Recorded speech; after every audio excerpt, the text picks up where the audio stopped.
आज की सबसे बड़ी और सबसे दर्दनाक खबर।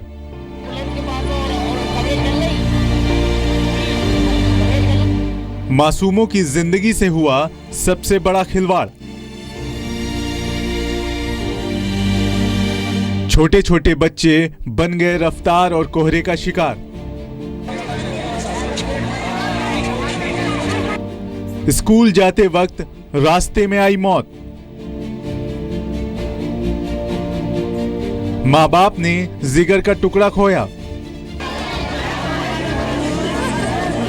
गम में है पूरा परिवार। लापरवाही किसी की, कीमत बच्चों ने चुकाई।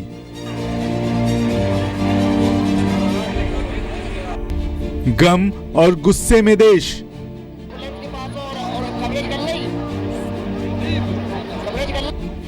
कौन है इन मासूमों की मौत का जिम्मेदार?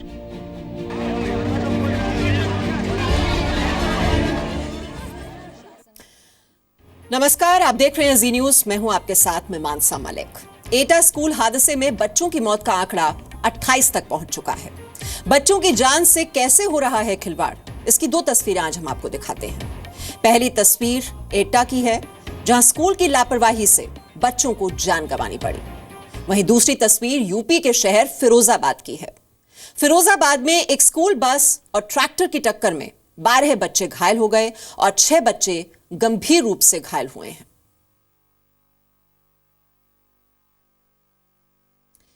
यूपी के एटा स्कूल बस हादसे में मरने वाले बच्चों की संख्या बढ़कर 28 हो चुकी है। स्कूल बस हादसे पर डीएम ने स्कूल की मान्यता रद्द करने का आदेश दिया है और स्कूल संचालक पर एफआईआर दर्ज करने के आदेश दिए गए हैं।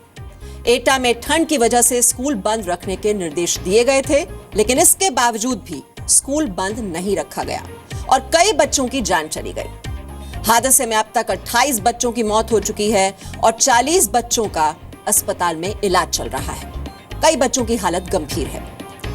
यह एक्सीडेंट हम आपको बता दें, रामपुर अलीगंज रोड पर हुआ है। प्रशासन ने स्कूलों की छुट्टी का ऐलान किया था, लेकिन स्कूल खुला हुआ था। हादसे में घायलों को अस्पताल में भर्ती कराया गया है। अलीगंज के जेएस विद्या निकेतन की बस से सीधे ट्रक की टक्कर हो गई। बताया जा रहा है कि कोहरे की वजह से यह टक्कर हुई। हादसे के वक्त बच्चों को लेकर बस स्कूल जा रही थी।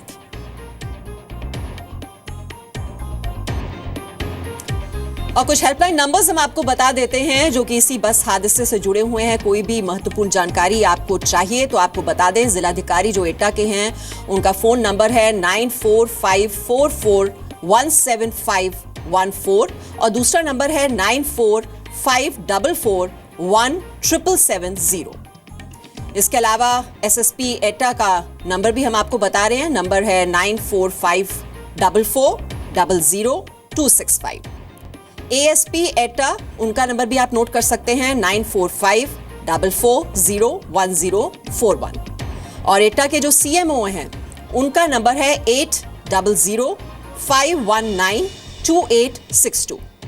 इसके अलावा एटा के सीएमएस का, जो कि वहां का जिला अस्पताल है, उसका नंबर भी आपको बता दें 9412890860।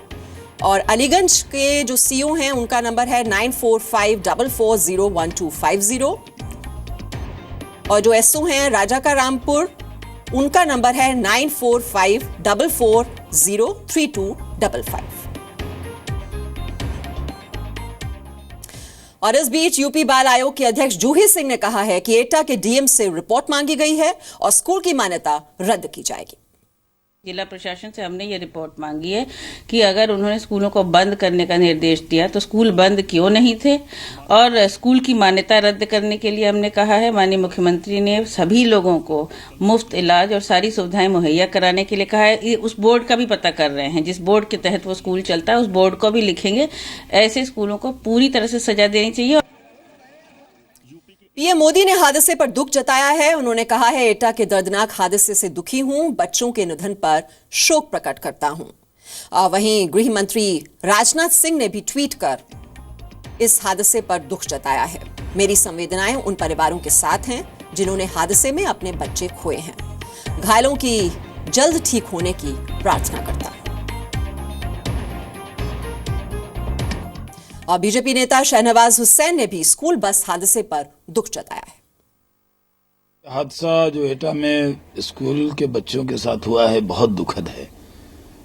ये मर्माहत करने वाला है। हम सब, पूरा देश दुखी है क्योंकि इतने मासूम बच्चे उसमें हताहत हुए हैं और इसकी जितनी इस पर दुख जताया जाए उतना कम है। तो बहुत ही दुखद ये हादसा और हैरानी की बात यह है कि स्कूल बंद रखने के आदेश के बाद भी बच्चों की जिंदगी से ऐसे खिलवाड़ क्यों किया गया। कई बच्चे अभी भी अस्पताल में हैं और सबसे बड़ा सवाल यह है कि बच्चों की जान से खिलवाड़ करने वाले ऐसे स्कूलों पर कार्रवाई कब होगी।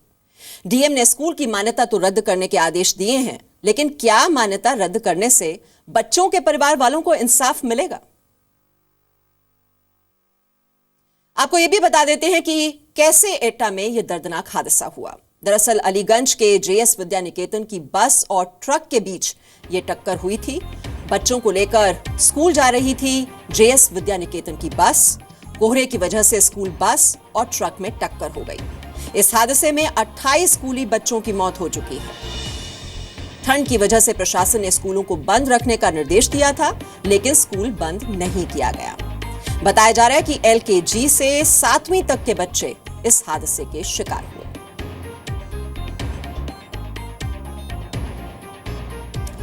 और ऐसे में सबसे बड़ा सवाल यह कि जिला प्रशासन की ओर से छुट्टी किए जाने के बाद भी यह स्कूल खोला क्यों गया था। कोहरा होने के बावजूद बस के ड्राइवर ने सावधानी क्यों नहीं बरती। ऐसे में तो और भी प्रिकॉशंस लेने चाहिए, एहतियात बरतनी चाहिए, लेकिन ये एहतियात नहीं बरती गई। अब आपको बताते हैं कि स्कूल बस को लेकर नियम क्या कहते हैं और आपके लिए यह जानना भी जरूरी है कि आपके बच्चे को स्कूल ले जाने वाली बस में सुरक्षा की कितनी व्यवस्था है। बस के आगे और पीछे स्कूल बस लिखा होना बहुत ही जरूरी है। बस के पीछे स्कूल का नाम और नंबर होना चाहिए। किराए वाली बसों पर स्कूल ड्यूटी लिखा होना चाहिए। स्कूल बस का रंग पीला होना चाहिए। बस पर देखभाल करने वाला एक अटेंडेंट जरूर होना चाहिए। यह भी ध्यान रखें कि बस में फर्स्ट एड बॉक्स हो। बस में आग बुझाने के उपकरण होने चाहिए। बस में कोई अभिभावक या टीचर हो तभी बच्चों को स्कूल बस में जाने दें। तो ये नियम जरूर हैं, गाइडलाइंस बनाई गई हैं, लेकिन इन गाइडलाइंस को दरअसल फॉलो नहीं किया जाता और जब इन नियमों को तोड़ा जाता है, उनकी अवहेलना की जाती है, उसी का नतीजा होता है कि इस तरह के दर्दनाक हादसे हो जाते हैं। लेकिन हम इन हादसों से सबक नहीं लेते। तो जो इंस्ट्रक्शंस जारी किए गए थे, जब स्कूल को बंद रखने का निर्देश दिया गया था, आखिरकार उसे फॉलो क्यों नहीं किया गया। अगर ये स्कूल बंद होता तो इन बच्चों की जान बच जाती। और अगर वहां पर कोहरा था तो जो ड्राइवर था उसको वहां पर एहतियात बरतनी चाहिए थी। रफ्तार इस बस की कम होनी चाहिए थी। लेकिन बस और ट्रक के बीच ये टक्कर हुई और अब आपको बता दें, जो मरने वालों की संख्या है वो बढ़ चुकी है। और एक और जानकारी अभी हमें मिल रही है कि बिना परमिट के चल रही थी स्कूल बस। देखिए, अभी हम गाइडलाइंस की बात कर रहे थे, नियमों को फॉलो करने की बात कर रहे थे, लेकिन इन्हीं नियमों को दरकिनार कर दिया जाता है। बिना परमिट के ये कैसे चल रही थी स्कूल बस? जब परमिशन नहीं थी तो आखिरकार ये स्कूल बस किस तरीके से सड़क पर जा रही थी बच्चों को लेकर, ये एक बड़ा सवाल। जब इस तरह के हादसे हो जाते हैं तब आनन फानन में कुछ कदम उठाए जाते हैं। अब कहा जा रहा है कि स्कूल की मान्यता रद्द कर दी जाएगी, लेकिन बड़ा सवाल ये कि जिंदगी इतनी सस्ती हमारे देश में क्यों है।